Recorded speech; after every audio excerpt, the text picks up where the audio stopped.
So if you've been a long time subscriber, you know I used to make these videos called Tips for Car Guys. That was over 4 years ago, and now I'm just going to combine the best of Tips for Car Guys. Starting off with this one, if you are in a lowrider, if you want your lowrider to stay in a certain position, you know, while you get out, you can just kill yourself, leave it in that position, and it should stay like that. This is one of the tips that were the fan favorite, and let's get into the next ones. This is one I still use till this day, and it's customizing a car how much you want, but then if you're really not feeling it at the end, or you just don't like the crew color that you've chosen, and the setup at the end of it is just not right, you can actually reset your car. And to do that, all you have to do is, after customizing it all, don't leave LSC, don't switch new session, just quit the application. Once you quit the application, when you load back in GTA, that car should be how it was before you entered LSC or Benny's or wherever.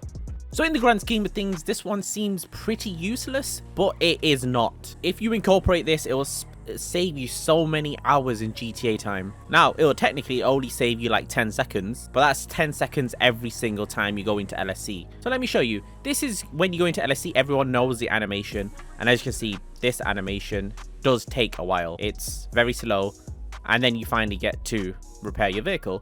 Now, if you just do the method that I'm showing, then you can just go in there instantly, and it seems very stupid to add this on the tips, but it's so much faster.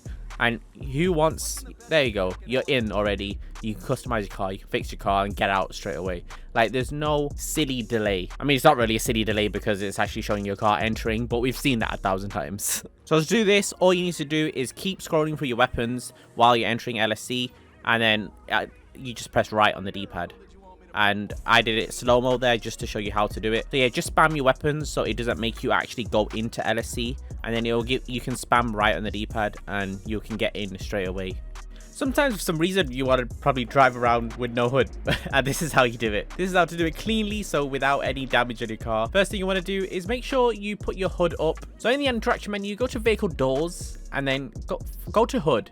And once you go into hood, just lift the hood up. Now, a lot of people just drive until it comes off, and that's not really a good thing because it scrapes the top of your car. It damages your car quite a lot. So you want to make sure you go at an angle like this with a flare gun, and you just shoot the flare gun, and now it just rolls off the car. As you saw, it comes off cleanly. Some cars, already have a hood option where you could actually remove the hood. For cars that don't, you can now just cleanly remove the hood. And yeah, really good for pictures. Really good sometimes if you just want a clean car with no hood and drive your car around like that.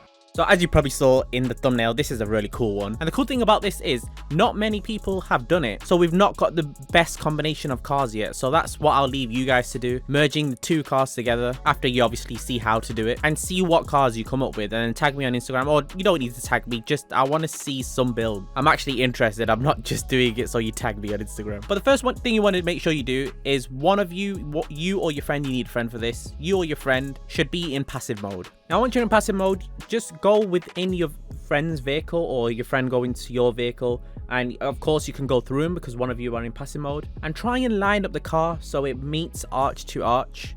A lot of cars are different sizes, so you might not get it first time, but when your cars are aligned, then some cars are wider than others, so it'll make it look like a car is a wide body. Now you can actually get wide body cars like the 10F wide body and then position it inside a more narrower car. Now the combinations of this obviously are nearly endless. There's so many different variations that you can do, and I've not explored any. That's why I'm asking if you guys could share your builds with me. So to get it looking static, you both need to exit the vehicle, and then it'll just merge into one.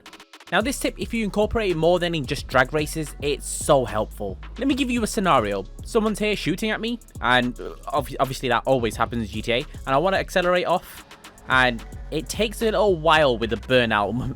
But with this tip, say if someone's shooting at me, I can accelerate a lot quicker by just accelerate. There you go. It just shoots off because I've got 100% grip on this car. So if you're going to stay in the car and do this, acceleration takes quite a while. So instead of putting 100% throttle in throughout the whole race, at the first 1 or 2 seconds, I'm going to do about 50% throttle. So 50% throttle, it gets it going a lot more quicker. Burning out your car is like the opposite. It makes it a lot worse. You have a long number 11 before you get anywhere. It's just like real life. Less throttle, obviously you're not going to spin if you have traction off, and then more throttle, you're going to spin a lot more with traction off. So RT on Xbox and R2 on PlayStation, if you just put it in 50% instead of 100%, the grip is so much better. It is way better. Different cars have different levels of grip, so you need to find out what level of grip your car has. With torquier cars, you're going to put less throttle in, but with more grippier cars, cars, you're going to have more throttle. So here is me on the right here, and we got the exact same car, exact same specs, HSW, but I'm going to launch the car and Creed is going to just wheel spin, as you see, and look at the difference. Now you're probably thinking, hello, he was wheel spinning, so his number 11 will be longer. And then I did another example of him just accelerating and me launching the car like I showed earlier in the video, and as you can see, my car's so much faster. This will help you in so many cases. You don't need to be racing someone for this to be implemented. You could just be running away from something, or be in a race where when you slow down so much and then you accelerate away, it doesn't wheel spin. Very good tactic, and I think everyone should be using this. Now, sometimes you just want to access gardens and great backgrounds like this mansion that I'm going across, and you don't want to hit your car into the gate to open it. So an easy way of doing this is just to shoot the gate and it should open. But maybe using a silenced pistol will be a lot better. You probably won't scare people into these without damaging a car. It's quite easy. Now you can actually make these normal gates look like automatic gates if you just shoot in a certain area. So maybe using a silenced pistol is better. What you can do is just shoot in the middle and then shoot in the middle here, and it just opens up really slowly. And look, there's some areas that in the map where you never visit because you don't have access to them, and you'll have access to a lot more places where it's really good photography. This one's a little bit of a strange one because I assume that everyone already knows how to change the headlight color. You used to only be able to do this in the arena war, but with the LS car meet, you can now do it in the custom workshop. All you do is go to lights, and normally people just skip because it only has a Xeon option. But in the LS car meet, you can now change every single color. And yeah, that was something that people were really interested in when it came to my original tips for car guys. So how do you lower your car on more than the most lowest suspension option? And as you see right now, I'm in the lowest suspension option, and you should see this a lot lower. So first you want to make sure you've got no bulletproof tires. So you make sure you go on tires and then tire enhancements, and you got standard tires. Now on a lot of cars you can shoot in the middle of the caliper near the bottom. I like to always shoot here. This method where you shoot here normally works on about 90% of the cars, I'd say 90%. And if you see that the car blows up or the car starts smoking, try the other method where you shoot here instead. So this can be with a heavy sniper, it can be with a machine gun, sometimes it could even be with a minigun, but I just be safe and go with a heavy sniper. Then you should see the vehicle drop down once. You can leave it as that, or you can go even lower, and once it's dropped down twice, that's the maximum it will go down. So now, as you see, a lot lower, and it's looking a lot nicer.